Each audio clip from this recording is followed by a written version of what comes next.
international avec STM Transport Voyageurs. Une nouvelle façon de voyager.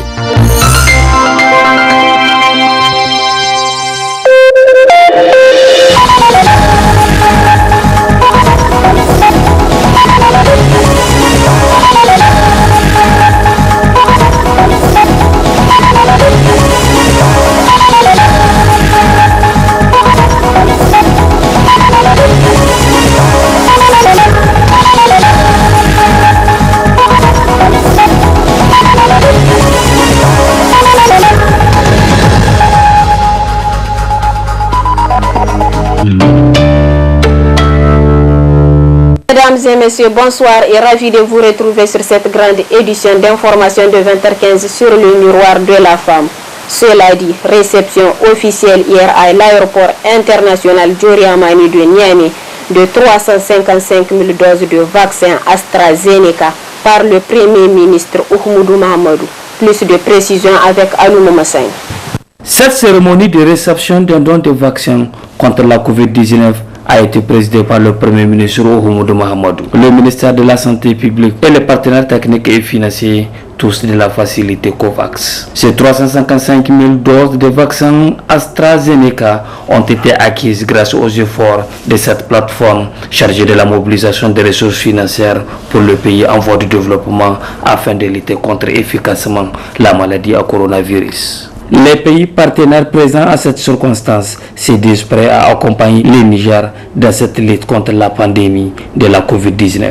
Le Niger fait face à la pandémie de la Covid depuis le 19 mars de l'année dernière, date de la notification du premier cas. Et depuis, plus de 5000 cas déclarés positifs et 190 décès à la date d'aujourd'hui. La pandémie bouleverse nos vies, nos modes de vie et entraîne des conséquences socio-économiques à longue durée. Les Nations Unies ont donc rejoint avec enthousiasme la garantie de marché qu'offre la facilité COVAX pour permettre à tous les pays, quel que soit le niveau de revenu, d'avoir accès aux vaccins de qualité à un coût abordable. Le vaccin AstraZeneca est un outil essentiel dans la lutte mondiale contre la pandémie COVID-19. Le Royaume-Uni a fourni plus de 130 millions de livres sterling à la recherche et au développement de ce vaccin par AstraZeneca, par Imperial College London et par l'Université de Oxford. Nous saluons les efforts de AstraZeneca qui a pris des engagements plus importants en matière d'accès mondial que tout autre fabricant. Les engagements de l'équipe Europe dans la réponse avec la vaccination se concrétisent par une contribution de plus de 2,2 milliards de dollars et 732 millions de dollars en garantie, contribution de l'équipe Europe sur la période 2021-2025. Les États-Unis travaillent également avec d'autres bailleurs à prendre de nouvelles promesses et s'engager à répondre aux besoins critiques de la plateforme COVAX. Les États-Unis s'engagent à collaborer avec les partenaires et le gouvernement pour soutenir les efforts mondiaux de vaccination contre la COVID-19.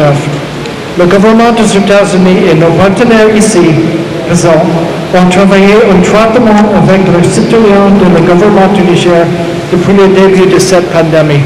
Pour le ministre de la Santé publique, de la Population et des Affaires sociales, Dr Ilache Idime Nassara, celui-ci se réjouit de ces actions de la facilité COVAX au Niger. Après cette première livraison, d'autres envois seront bientôt annoncés, mais c'est là en fonction de notre capacité à vite utiliser les premières doses reçues.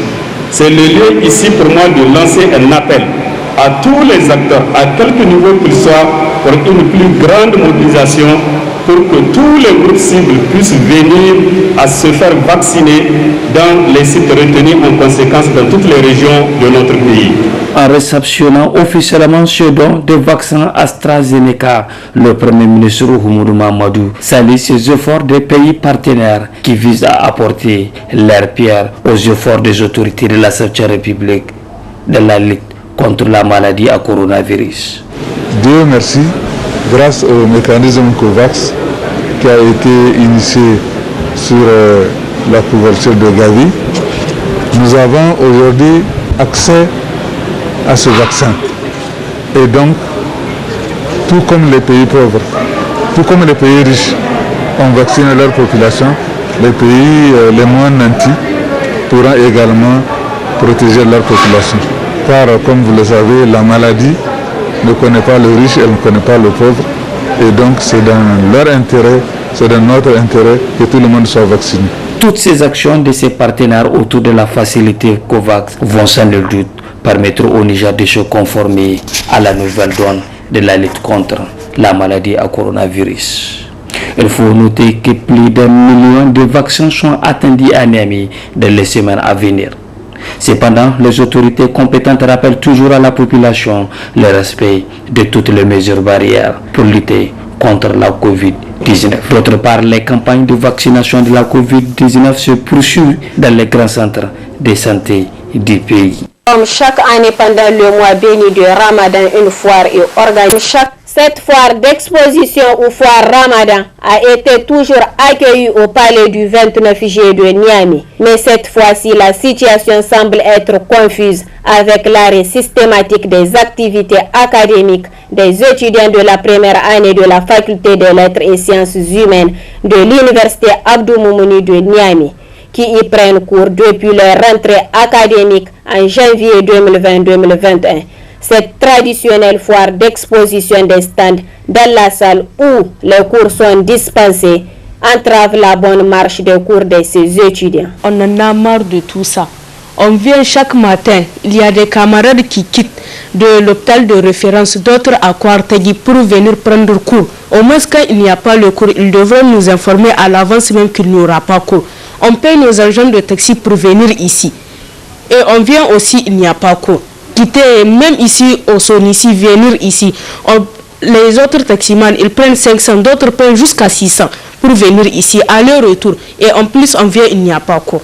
Pour certains exposants, cet arrêt de cours ce matin sans préavis pour les étudiants reste déplorable. On est arrivé, les choses ne sont pas encore finies. On ne savait pas, il y a les étudiants qui sont là, qui sont en train de prendre le cours aussi. Du courage à tout le monde. Que le gouvernement accueille un lieu aussi pour les étudiants, c'est très important aussi pour eux. Moi je suis un exposant, c'est bien, je vais travailler, je vais vendre, mais pour les étudiants aussi, je pense à eux. Il y a mes petits frères qui sont là-bas aussi, donc pour les étudiants, je sais qu'eux aussi pensent à nous aussi, les exposants. Notons qu'ils sont plus de 4600 étudiants qui prennent cours dans ce palais. Et cette fois, Ramadan est d'une durée d'1 mois avec toujours des prolongations et suivi aussi de la foire Tabaski. Les autorités de tutelle devraient prendre toutes leurs responsabilités afin que cette année académique soit sauvée. Le 15 avril de chaque année est célébrée la journée mondiale de l'art. La célébration de cette journée de l'art contribue à renforcer les liens entre la création artistique et la société. C'est également l'occasion de mettre à lumière l'éducation artistique dans les écoles.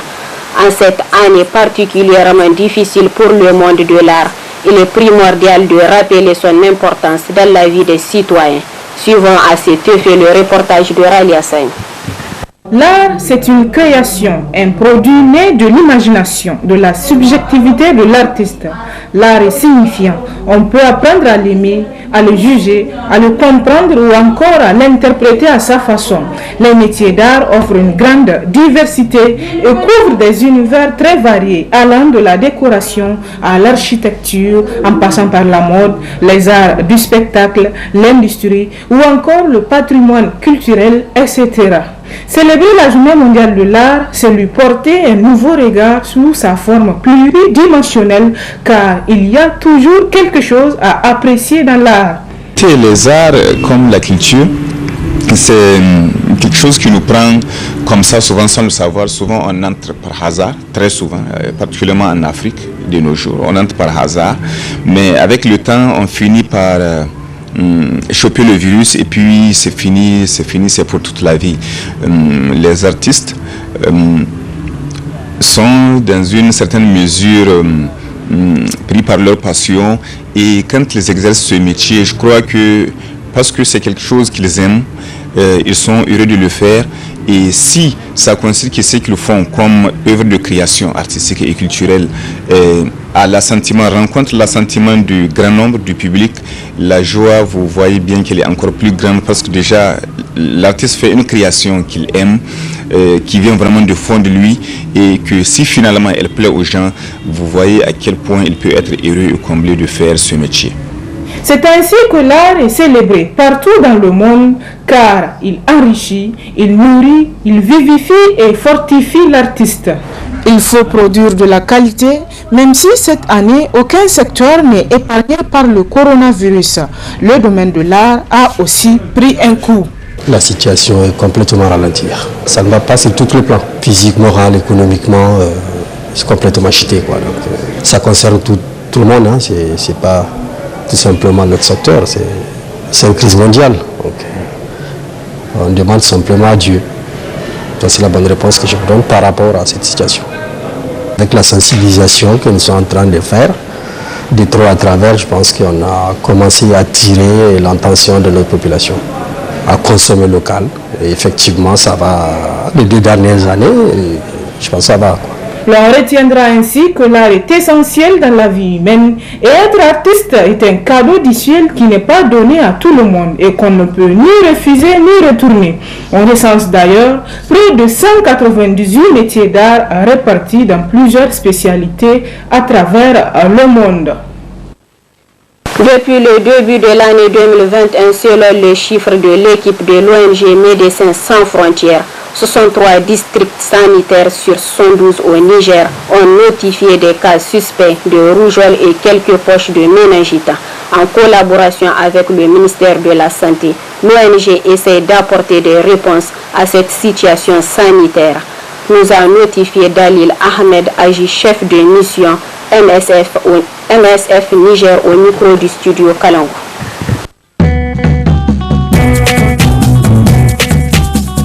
Depuis le début de l'année, si vous voulez, depuis janvier jusqu'à aujourd'hui, on a constaté quand même beaucoup de cas qui sont notifiés à travers le pays et qui sont, on peut dire que c'est des cas qui sont apparus beaucoup plus tôt, alors que d'habitude, c'est des cas qui peuvent survenir.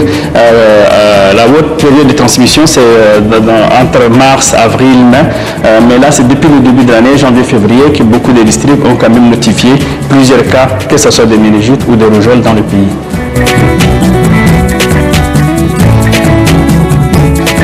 Sans frontières au Niger depuis des décennies et on travaille en collaboration avec le ministère de la Santé et dès le début de l'année, plusieurs réunions de concertation et de préparation ont eu lieu avec le ministère de la Santé et aussi des actions concrètes ont été aussi menées. Si je prends l'exemple de Niamey, de campagne de vaccination avec le support de Médecins sans frontières dans la commune de Niamey 3 et dans la commune de Niamey 4 ont eu lieu.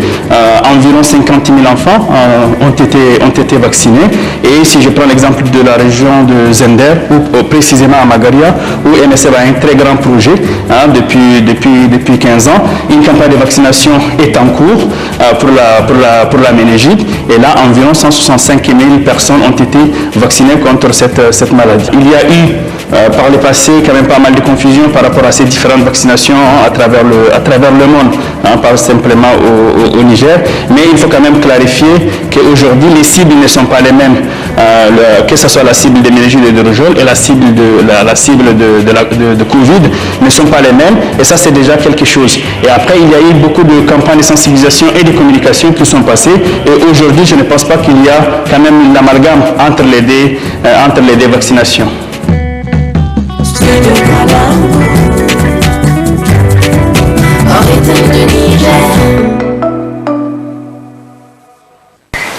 Parlons religion dans cette édition. Durant ce mois, la date communément appelée Dabino en Hausa est un aliment très consommé par les musulmans au moment de rompre le jeûne. Notons que la date est un fruit comestible, sucré et surtout polyvalent, possible d'être dégusté aussi bien fraîche que séché, d'où l'occasion de rappeler aux fidèles musulmans l'importance de manger la date au moment de rompre le jeûne.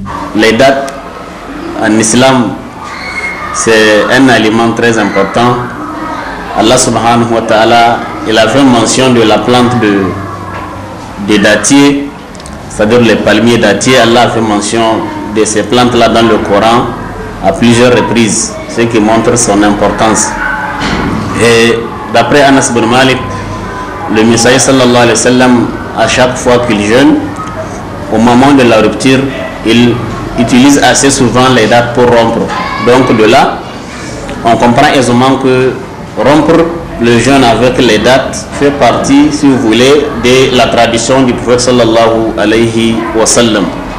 Et d'un point de vue sanitaire, les dates sont des aliments qui contiennent des vitamines qui sont aussi indispensables à l'organisme humain. Surtout le glucose qui est contenu dans les dates. Chaque fois les experts en médecine ils font des explications, des témoignages que quand on passe une journée étant assoiffé, affamé du fait du jeûne, et il va falloir au moment de la rupture trouver des aliments qui peuvent, ne serait-ce qu'en une petite portion, compenser l'énergie perdue, les vitamines aussi perdues, surtout le sucre que l'organisme utilise assez souvent. Donc ces dates-là contiennent du sucre que l'organisme peut utiliser très facilement sans lui poser de problèmes et sans lui coûter des maladies. Donc ces dates-là, on doit les prendre au moment de la rupture. Il est préférable de les prendre de façon impaire. Utiliser 3 mois de dates, sinon 5 ou même 7 pour pouvoir rompre le jeûne. Notons que rompre le jeûne avec de la date fraîche ou séchée est une bonne action car c'était l'une des traditions du prophète Mohammed, paix et salut sur lui, sur le plan sanitaire. La date est aussi très bénéfique pour le corps humain. Dans le même ordre d'idée, quel doit être le comportement alimentaire du jeûneur au moment de la rupture? Le jus artificiel est-il conseillé pour la rupture du jeûne? À cette question qui répond le nutritionniste Abdourazak Bello dans ce reportage signé Ramato Morou sur les images de Abdouraouf Deyeb. Très prisé par la population pendant le mois de Ramadan, le jus en poudre artificielle ou tritop coûte moins cher et est disponible sous plusieurs variétés sur le marché. Ils sont nombreux les jeûneurs qui dégustent ces jus artificiels au moment de la rupture, mais cette consommation ne reste pas sans conséquence sur la santé humaine. La consommation des jus, ça doit se faire avec beaucoup de modération, parce que les jus sont des produits sucrés et les produits sucrés, contrairement à ce que l'on pense, ce n'est pas l'élément le plus indispensable pendant le mois de Ramadan. Les produits sucrés, de façon générale, y compris les jus, donc c'est autour de 2 verres, par maximum 3 par individu et par jour. Donc maintenant par rapport à la consommation des jus artificiels, naturellement ce ne sont pas des effets positifs parce que ces jus artificiels malheureusement ne contiennent aucun élément nutritif à part le sucre. Donc tout le reste ce sont des colorants, ce sont des additifs alimentaires, ce sont des colorants, ce sont des arômes, ce sont des conservateurs. Et parmi ces arômes et ces conservateurs, de façon générale, parmi ces additifs, malheureusement on peut avoir des additifs alimentaires qui sont nocifs pour la santé, notamment dans les boissons qu'on a appelées les tritop.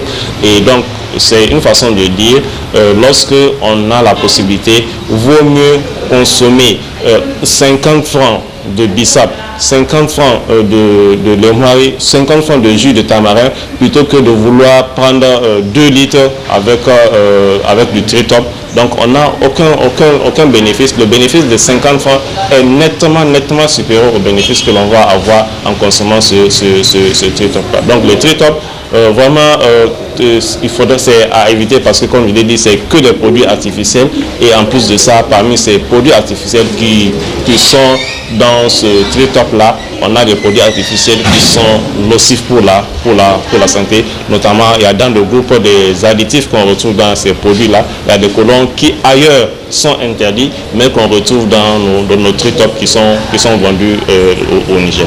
À noter qu'il est préférable de consommer les jus naturels selon les moyennes après une journée de privation de nourriture et d'eau. Le corps humain retrouverait ainsi de l'énergie à compenser la perte de la journée. Chers téléspectateurs, c'est ici que prend fin cette édition d'information. Très bonne réception. Au revoir.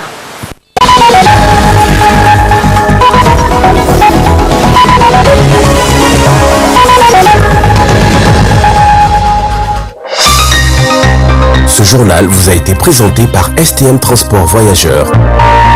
Une nouvelle façon de voyager.